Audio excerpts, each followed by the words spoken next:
The Wall Street Journal, Fox News contributor Monica Crowley, Lindsay Piegza of FBN Financial, and Fox News contributor Leslie Marshall out west. Lee, what do you think about all I think there's a reason that Bill Clinton was the only Democratic president since FDR to have 2 full terms back-to-back, because he was a mainstream Democrat. And I think you're right that Obama is going to need to get closer to where Bill Clinton was to have more of a centrist impact on the government in order for this to work. Well, Leslie, where are the Democrats that cooperated with the Republicans in welfare reform? Where are the Democrats who cooperate with Reagan on the tax cuts? They don't seem to be around anymore, or not leading the way.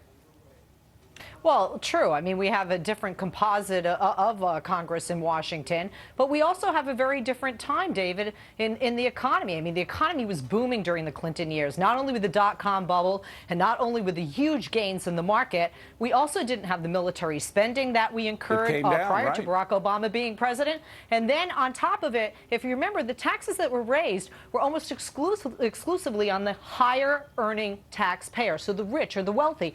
So that could show that letting the Bush tax credits expire could be a good thing and would go back to a portion of what actually Clinton did. And another thing Clinton didn't do was borrow money from China every time he turned around. Well, that's a good point. But, Lindsay, in fact, we had a major tax cut during the Clinton administration, a cut in the capital gains tax, and that led to a boom. That some people say was the main reason why the dot-com boom took off. And this is the fundamental misunderstanding. If we have a tax rate at 0 or a tax rate at 100%, you're going to collect the same amount of revenue.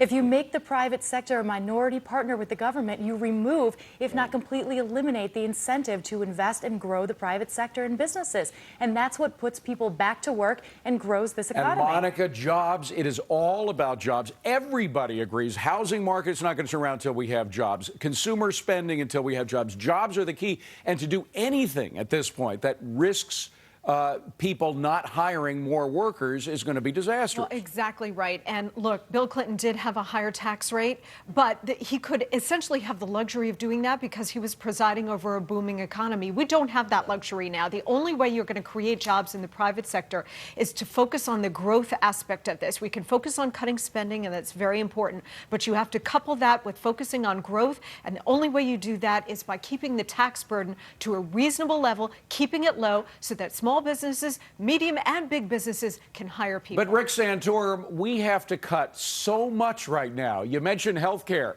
I mean, even if some of the health care law remains, I mean, granted, if there's a Republican Congress, they might succeed in overturning some of it in a couple of years. But even some of the new Obamacare programs are enough to make us continue to go bankrupt and continue to build the deficit.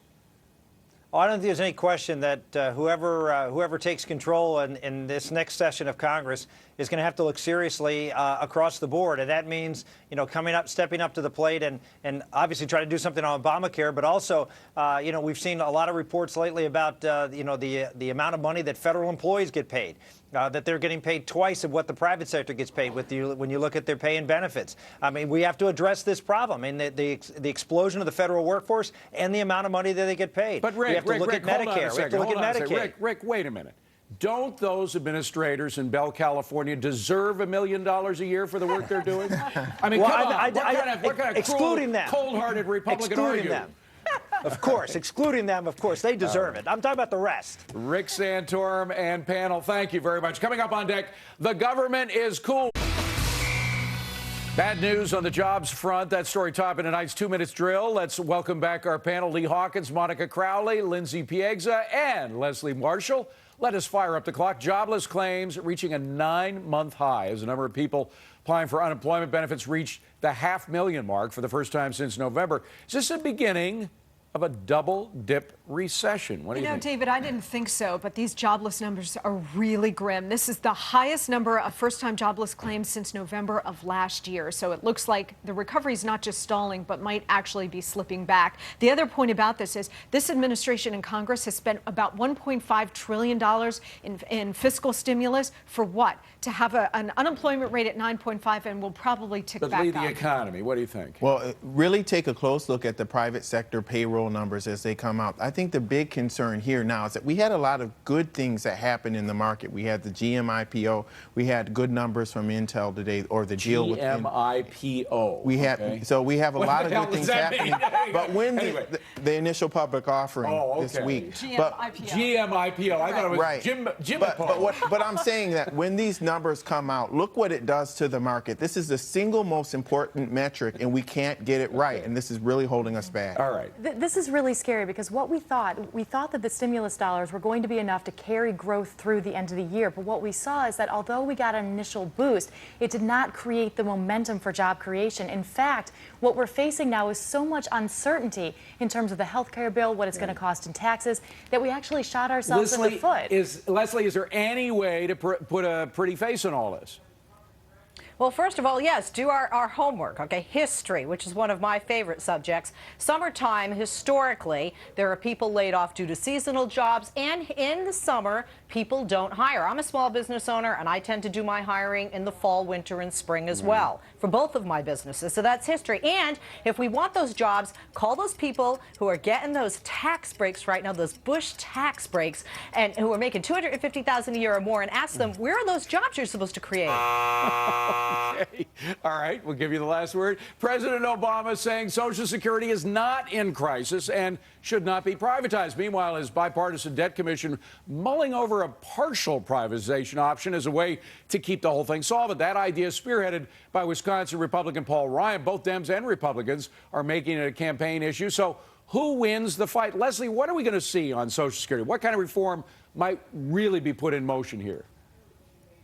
You know, it's may sound terrible, David, but some of us who don't think, regardless of what parties in power in office in Congress, will never see Social Security, like myself, sometimes get a little bit angry, right? You know, you get a little bit angry with, you know, all of the fight to, you know, help the people now. And I know this is going to sound really conservative of me, but, you know, maybe we need to take care of our own. Why should the government have to do that? Ooh, I like that. Leslie, you sounded reasonable here. What do you think, I'm an old-fashioned girl in that way, even though somebody on Google today said I was a conservative.